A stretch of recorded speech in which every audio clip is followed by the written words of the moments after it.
وزیر دفاع نے وزیر اعلیٰ خیبر پختونخوا کے دوسرے صوبوں کے دوروں کو رنگ بازی قرار دے دیا. کہا کہ وزیر اعلیٰ اپنے صوبے میں دہشت گردی کے خلفشار کو ختم کرنے پر کام کریں.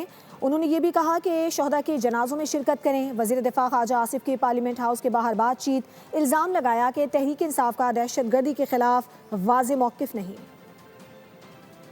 کہ کسی بھی سیاسی ورکر کو اپنی کانسٹیچوئنسی جو اس کا صوبہ ہو وہ چھوڑ کے دوسرے صوبوں میں جا کے رنگ بازی کرنے سے کوئی شہیدوں کے ساتھ یکجہتی جو ہے اس کا اظہار نہیں ہوتا اور دہشت گردی کے خلاف جو ہے آپ سینہ سپر نہیں ہوتے. جو اس وقت خلفشار ہے خصوصاً دہشت گردی کے حوالے سے کے پی میں بجائے دوسرے صوبوں کے دورہ کرنے کے لیے وہ اپنے صوبے کے اگر ہر کونے میں جائیں خصوصاً ان جگہوں پہ جہاں پہ دہشت گردی جو ہے وہ زیادہ ہے تاکہ لوگوں کو احساس ہوئے کہ ہماری کوئی لیڈرشپ ہے, ہمارا کوئی وزیر اعلیٰ ہے. جہاں پہ شہداء ہوتے ہیں ان کے جنازے جا کے پڑھیں, اگر جنازہ نہیں پڑھتے تو کم از کم ان کا جا کے کوئی پرسہ دیں, کوئی وہاں پہ فاتحہ کہیں, لوگوں کو پتہ لگے کہ یہ شہداء کے ساتھ جو ہے یکجہتی کر رہے ہیں. لیڈرشپ جو ہے پی ٹی آئی کی تمام لیڈرشپ جو ہے پختونخوا کی دہشت گردی کے خلاف کوئی واضح جو ہے سٹینڈ نہیں ہے.